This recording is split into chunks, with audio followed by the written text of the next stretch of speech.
Okay, Shalom Akim. Call hello Imra, Yahweh, Hashem, Yahshua, Hashem, Kodash. Double honors to the greatest apostles. Father Yahshua for the strength in order to make this video.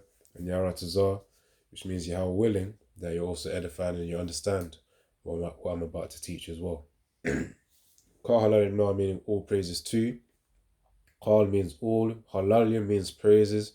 Halal is the singular form of halalium. Halalium is plural. So all praises to, call halalim la.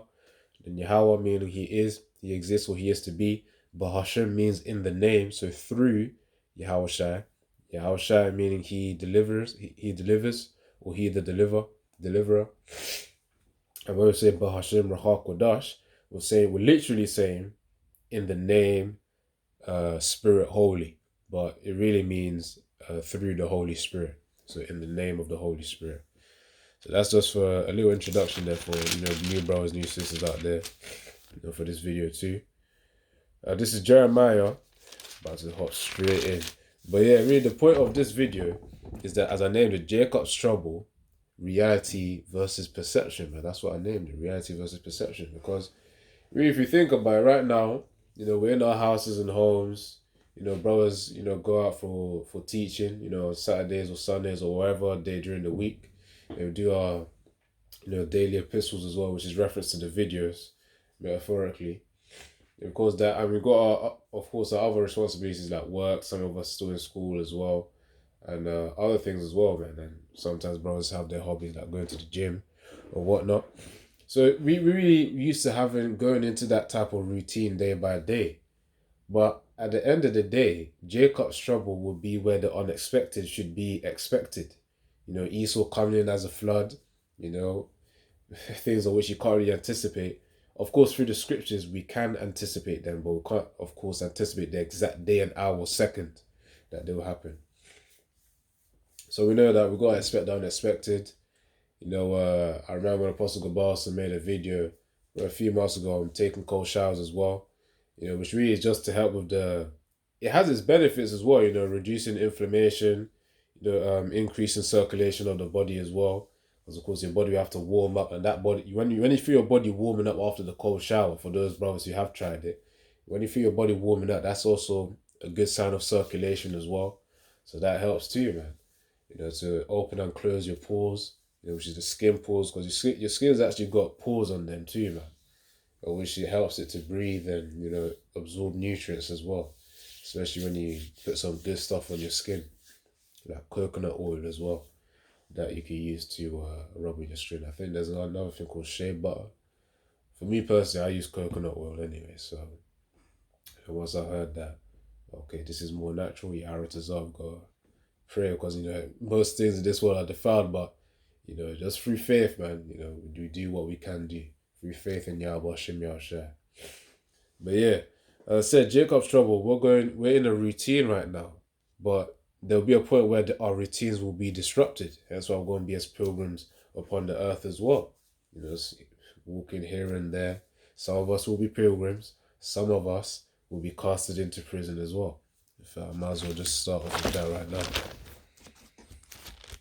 Now, that's going to be a routine disruptor too, man. But despite all of this, coming here and there, through Yahweh Yahushua, we're still going to eat. We're going to be fine anyways, man. That's part of having faith. Certain days we got to fast. That's all right. The vessel needs to be humbled anyways.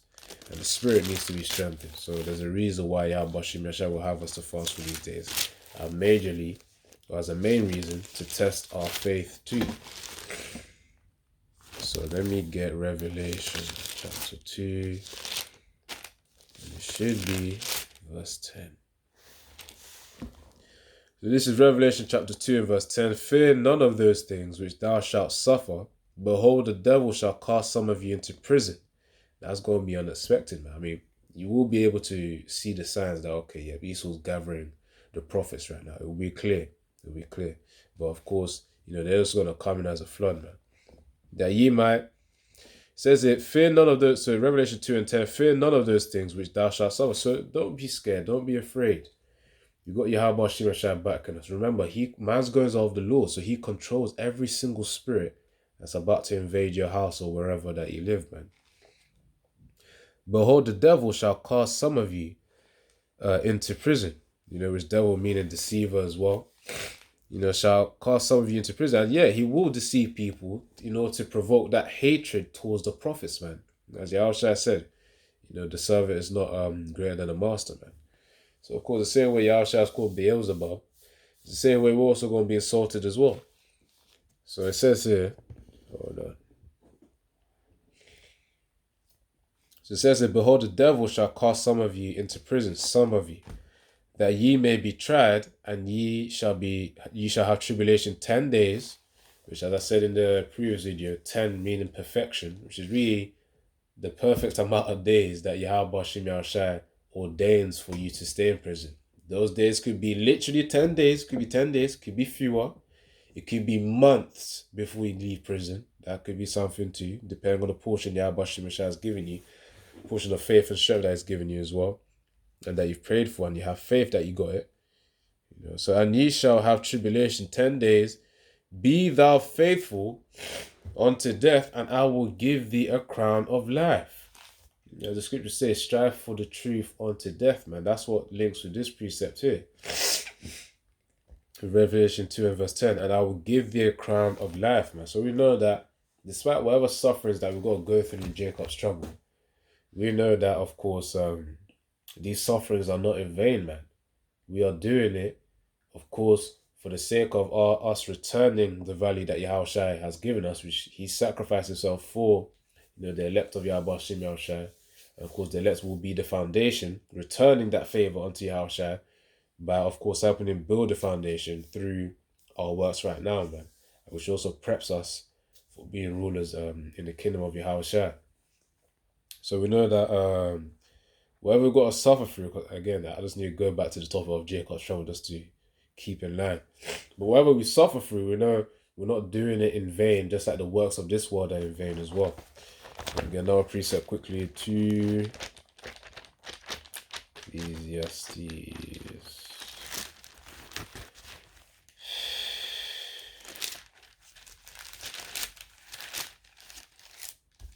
So Ecclesiastes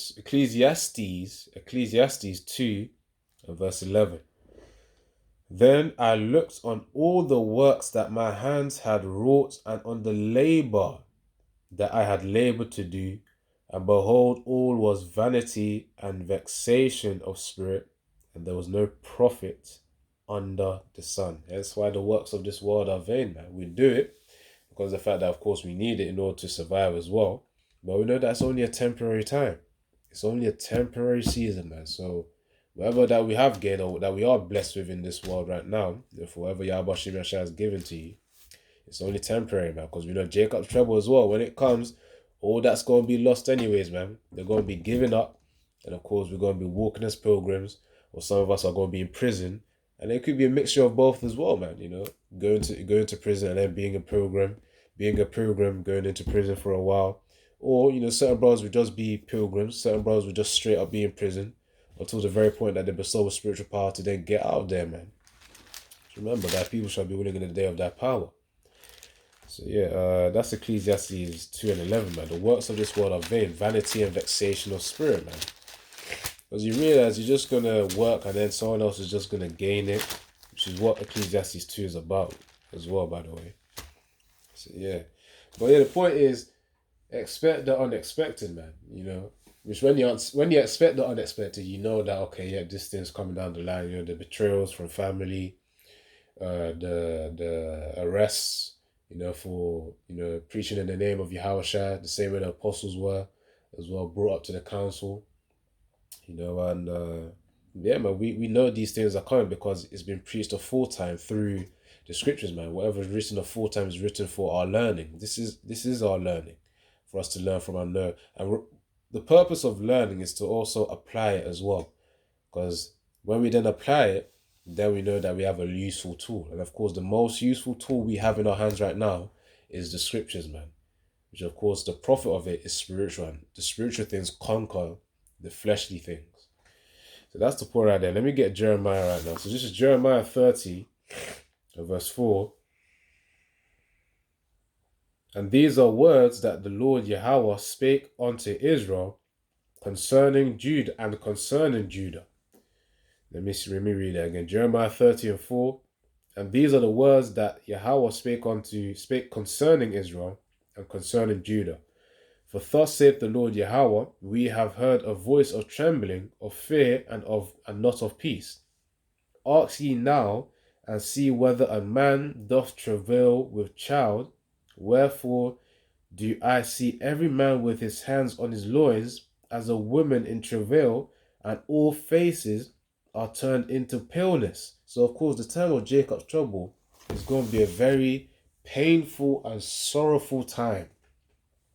Those people of whom have taken the juice, remember Esau can always turn up the frequencies, man, with these telecommunication towers, in order to get people start dying like flies, man. Remember, scripture said 10,000 shall fall at that side, and then 1,000 shall fall at that side, and 10,000 at that right. Roughly paraphrasing that one. But the point is, there's going to be mass death, a whole lot of death, man, which will bring a lot of sorrow and grief upon people, man.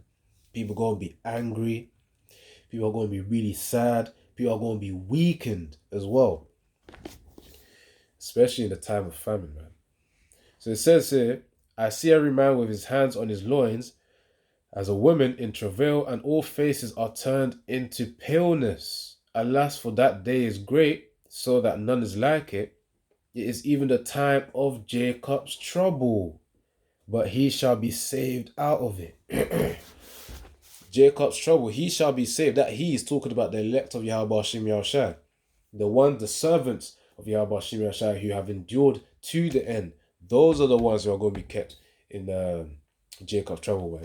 The same ones of whom will also be kept during the time of temptation. Let me see if I can get that as well.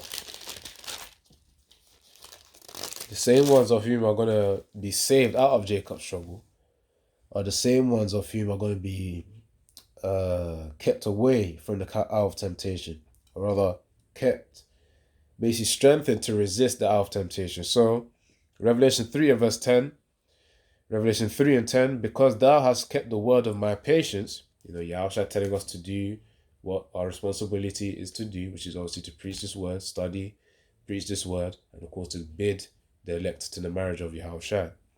Because thou hast kept the word of my patience, I also will keep thee from the hour of temptation. When the mark of the beast comes, when Esau's going to say, you can't make business transactions, or you can't receive pay from your employer unless you scan your chip, unless you have a chip. So that'll be the time to come. When he says that, that's the hour of temptation. And it ain't going to be a literal hour. It's going to be for a season of time, man. They're going to get people lining up to get chip, and they're going to increase the pressure. They're going to increase the pressure. It's like, okay, you can't work now. You can't pay your bills now. You can't get food now. You can't flipping stay in the house now with someone who isn't chips. And he's just going to keep increasing the pressure as well. That's the hour of temptation. Because temptation isn't just about provoking the desire. Actually, yeah, it is about provoking a desire, really. A desire, whether it be to do good or to do bad. But in this case, this is to do bad. Because those who take the chip, they're going to be flipping destroyed. The nuclear, especially those in America, they're going to be destroyed with nuclear missiles demolishing that land, man. So that's the hour of temptation, where the Esau's going to try and force people, of course, more so psychologically, to take the chip, man. It says, which shall come upon all the world to try them that dwell upon the earth, man. So yeah, this thing is going to be everywhere. That infrastructure is going to be everywhere. The MOTB system, which I know I've already said it, but your Aratazar, whoever comes in, consider yourself fortunate that you know what the mark of the beast is, man, and that's the microchip implant, man. Your Aratazar, even if the video gets taken down later on, the message will still be there. So when brothers say MOTB, that's talking about the flipping chip. That little grain implant, man. You see it everywhere. You see it everywhere in brothers' videos. And the technology is really improving on it as well, especially with Neuralink with Elon Musk. But yeah, that's the hour of temptation, where people will be tempted to take the chip to look after their family, to keep their job, so that they can eat. Which really, the food that they eat is defiled anyways, man. So that's a frustration in itself. It's all vanity and vexation of spirit. So, which shall come upon all the world to try them that dwell the earth. To try, which means like a test. To try them that dwell on the earth, man. To try something is to test something. So that's when Yahweh Shem Shai will bestow us with even more faith. Well, really, he's preparing us even right now to increase our faith, to be prepared for that very moment, man. So that we resist that hour of temptation. Hence why Yahweh Shem Shai it's always good to pray, man. You know, for increased strength, increased faith, and of course for increased strength and faith for brothers as well, man. Because those are your family members too, the true family members, the first fruits. Because Yahweh Tazah, which means Yahweh willing that you're part of the first fruits. I'm really talking to the men here, you know, to the guys here, the brothers here, you know. When we enter that salvation, Yahweh Tazah in the chariots, it means that we will be confirmed. So as we get that crowning ceremony as well, from that moment of salvation, that we are those first fruits, man. It will be confirmed from then on, you know. So that's going to be a yapper time, man. That we gain the salvation. So yeah, that was Revelation 3 and verse 10. So of course these things will happen, man. The hour of temptation. Now, as I said, I was reading Jeremiah 30. This is Jeremiah 30 and 7. Alas, for that day is great, great in a terrible, terrific, fearful way, so that none is like it. It is even the time of Jacob's trouble. So this trouble is really specific for Israel, man. So Israel going to be getting judgment left, right, center. But he shall be saved out of it. That's all about the elect of Yahweh Shem Yahshua shall be saved out of it. And of course, heathens, they're basically just collateral damage in the time of Jacob's trouble. Because remember, they regarded as spittle. Let me get this quickly. Pertaining to the heathens. So this is 2 Ezra 6 and verse 56. As for the other people which also come of Adam, descendants of Adam, thou hast said that they are nothing which be like unto spittle, spit, saliva, and hast likened the abundance of them unto a drop that falleth from a vessel. So a whole nation of heathens are simply like a droplet that falls from a bucket, man. That's what they are. 2 Ezra 6 and verse 56, that's in the Apocrypha. So that's really what the heathens are. That's why I mentioned that they will be as collateral damage during the time of Jacob's trouble. And they'll just be getting slayed as well, man. And a certain judgment is directed towards an Israelite, but then a heathen could get caught up in that judgment too. It's like, yeah, man, you're pretty much collateral damage, man. So yeah, but Yahweh Tazah, as it says here, but he shall be saved out of it, which means those of us of whom are servants of Yahushua, who have been called in this truth to do these works, we will be saved out of it. And we have to have faith that he will do that Yahushua will do that Yahweh Bahashem Yahushua will do that for us. Because of the fact that we've kept the word of his patience, as it said in Revelation 3 and verse 10.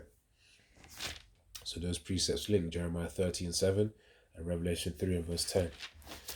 So yeah, man, as I said, Jacob's trouble, reality versus perception. Because you can perceive it, you can try to perceive it and be like, oh yeah, we're going to be homeless, sleeping on the streets or running around, them type of movies, man, or series where it's like zombie apocalypse movies, or it's a post-war type of movies or something. Basically, them movies where there's a lot of chaos in it, like the society's pretty much done up, kind of like Maze Runner, I would say, I said. But yeah, there's many movies and series that are like that, man. You can perceive it like that. Society being degenerate, buildings flipping shattered, homes are just either uninhabitable or there's no people inhabiting those homes. Lack of food, sicknesses everywhere as well. That's one thing too. So these are perceptions that we have. Perceptions is really what you would think would happen, but the reality, which is you actually acting it out, is going to be another situation, man. You don't know how it's going to be with Esau having his soldiers patrolling the streets as well, because we're still going to be amongst the city as well. That's what it's going to be like. We're going to be amongst the people who have the chip as well, man. We'll be there. So Drak Bashim Hashem will be preserved and will be saved out of it, man. So we're going to eat, despite us, not having the chip Yahweh Ratazah, as we always pray, man, because it's not of our wills, of Yahweh Hashem Yahshua's will. That's why I've got to pray for faith that he preserves us to resist the hour of temptation, man. That's the key part. So, the point is that in that time, we're going to be amongst those who have taken the flipping chip, man. You're going to see the flipping result of the chip as well. The cancers that they're going to get in their hand and whatnot. Let me get that. Revelation 16, man. Because that's going to be the reality. People are going to be smelling because of that darn chip as well. Because of the MOTB. They're going to be smelling, man. And the reason why I'm saying they're going to be smelling, they're going to have a distinct smell on them, because that's what the scriptures say. A noisome and grievous soul. Grievous referring to something painful. So they're going to be in pain as well. A noisome is something that's smelly as well. A distinct stink, a smell. So let's get. Revelation 16. Revelation 16 and verse 1. It says it, and I heard a great voice out of heaven, out of the temple, saying to their 7 angels, go your ways and pour out the vials of the wrath of the Most High upon the earth.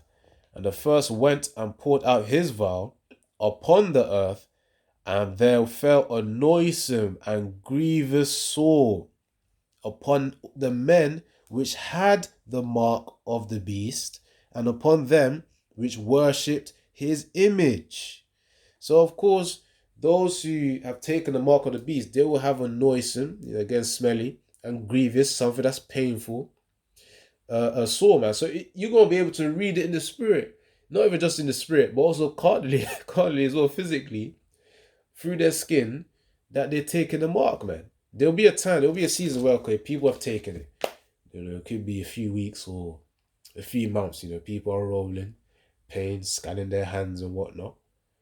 Then before you know it, maybe the 5th or the 6th or the 7th month or something, I don't know, most sides will be done.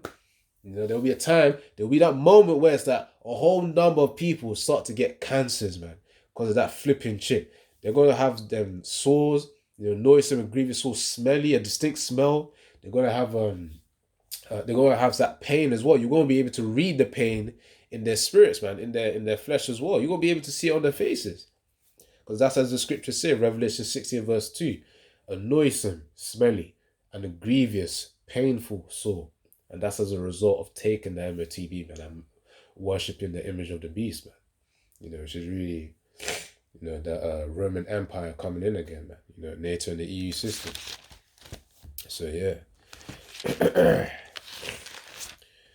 Alright, so, let me get Ezekiel, because I mentioned famines and pestilences as well. Let me get to it.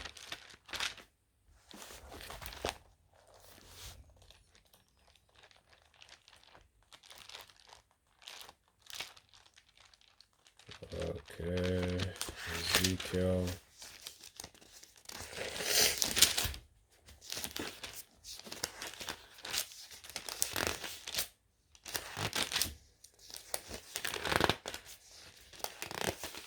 It's going to be a time like no other, man. Day upon day. That's going to be the first time people actually experience homelessness, man. For certain of us. Now, don't get me wrong, though. There'll be certain times where you, as a pilgrim, you might find a place, to dwell in for a certain time, and then, you move on from there, like an empty house. The spirit of Yahweh Shem Yahushua. So, yeah, so I was going to get Ezekiel 3. Remember, it did say we're going to laugh during famine and destruction, man, which means we're still going to be, despite the sufferings and afflictions we go through, we'll still have we'll still be good. We'll be looked after by Yahweh Shem Yahushua and the Spirit. And of course, our flesh will be good as well.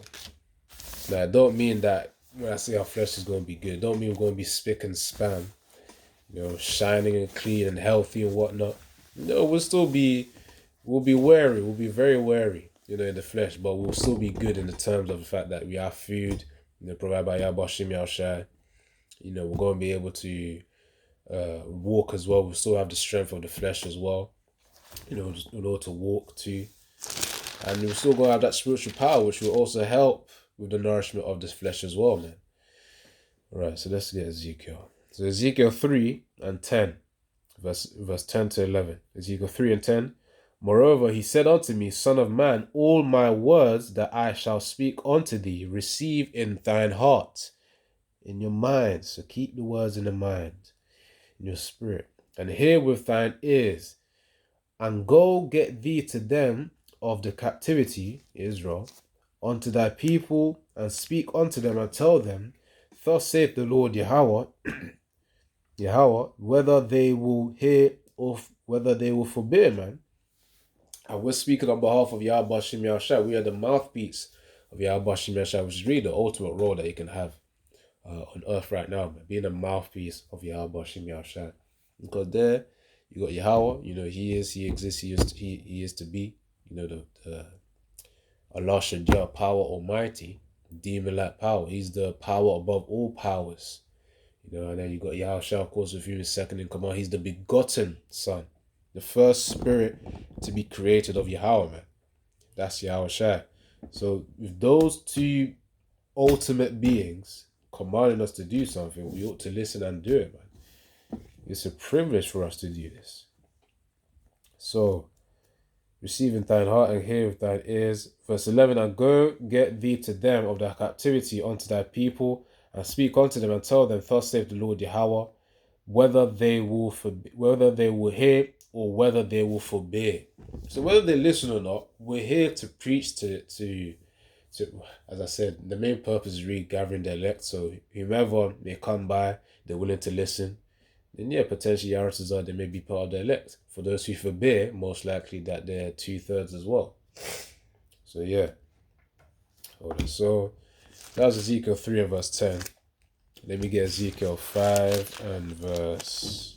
So this is actually the key part. 5 and 16. Ezekiel 5 and 16 to 17. When I shall send upon them the evil arrows of famine, this will be during Jacob's trouble, which shall be for their destruction, and which I will send to you to destroy you, I will increase the famine upon you, and will break your staff of bread. So whatever support or supply of bread, supply of food, the Tesco's, the Sainsbury's, in the UK, Asda, Waitrose, Cooperative, other stores, like Walmart, Target, and other supermarkets as well out there in America and other countries, all that's going to be shut down. There won't be access to that food, man. If you ain't got Yahweh Shem Yahushua, it's going to be a hard flipping life. Even those who take the MOTB, they'll be eating defiled meat at the end of the day.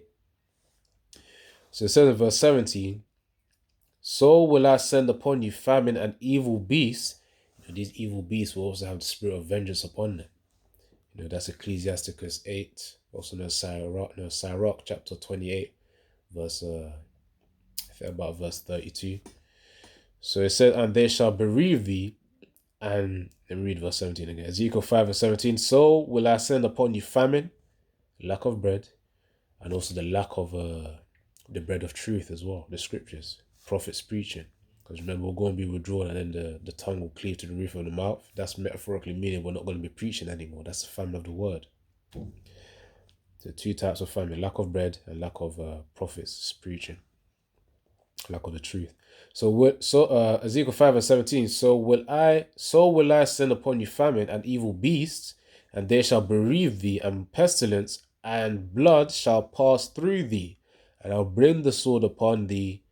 I, the Lord Yahweh, have spoken it. Yeah, that's going to be it. Job done, man. Yeah, what Yahweh has ordained to happen will have to happen.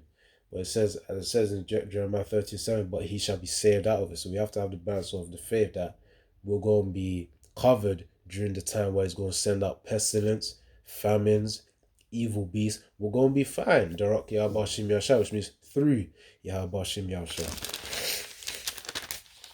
Alright, so let's get let me get this. Get a few precepts and the video there. Let's see. First Chronicles.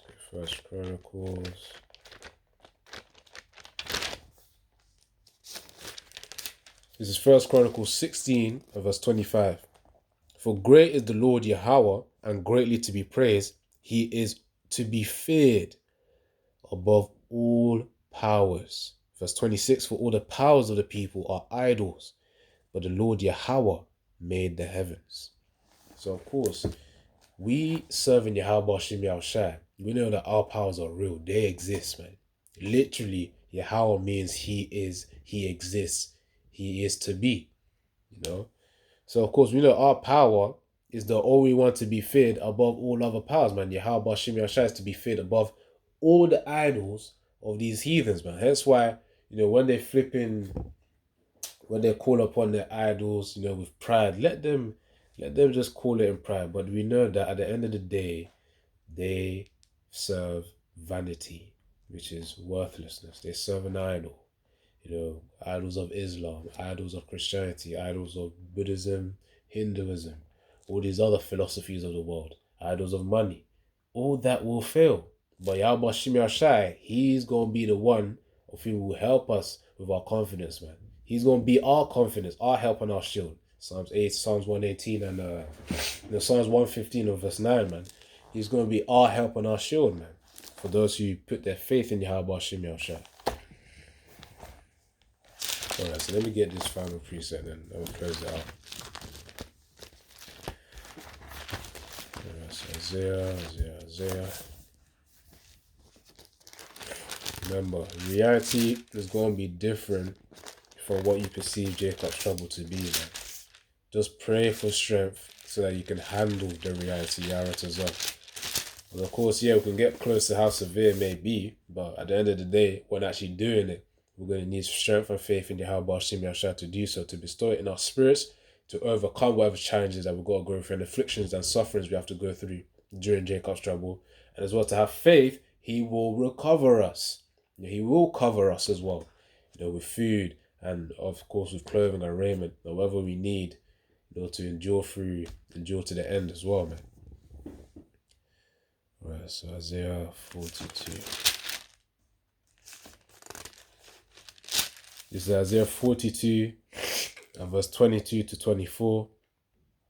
Isaiah 42 and 22. But this is a people robbed and spoiled. They are all of them snared, which means trapped, in holes, and they are hid in prison houses. They are for a prey, and none delivereth. For a spoil, and none safe restore. And yeah, Israel is in that state where they're trapped. You know, no one's saving them. Which of course, we have a savior, that's Yahushua, but you know, our people are ignorant, so ignorant, whether it be willingly ignorant or unknowingly ignorant, you know, that we actually have a savior called Yahushua, man. But they don't want to go on to him. That's the thing. It says, for a small and none safe restore. Verse 23. Isaiah 42 and 23, who among you will give ear to this, who will hearken and hear for the time to come? Who gave Jacob for a spoil and Israel to robbers? Did not the Lord Yahweh? He against whom we have sinned. For they would not walk in his ways, neither were they obedient unto his law. And yeah, exactly, see? Look at that disobedience, man. That's why they're in that trapped state. You know, snared in holes, man, which is just a metaphor for them being in a lost state of mind, lost state of spirit, you know, as dry bones. You know, going to the precept in Ezekiel, man. I think that's Ezekiel 37 or 38. So yeah, for they will not walk in his ways, neither were they obedient unto his law. Rightfully so, man. Rightfully so that Israel got the punishment of being in a lost state of mind, you know, which is part of the curses as well. You know, they shall grow up in the noonday. That's Deuteronomy 28. I think about verse 29 or 27. But yeah, that's really the preach right there. But the point is Jacob's trouble, reality versus perception, man. Because what you perceive would happen or could happen is different to how reality would be, and that's all by the Most High's will. The balance is that you gotta have faith that Yahweh Shai will get you through whatever you have to go through. So yeah, I'm gonna end off there. Shalom, Kahalanimla, Yahweh Hashem Yahshua Bashem Hakudash, and double honest to Great the Apostles. Thali Yahshua for the strength and all to make this video. And Yaratazah that you also edified and you've understood what's been taught here. So yeah, Shalom.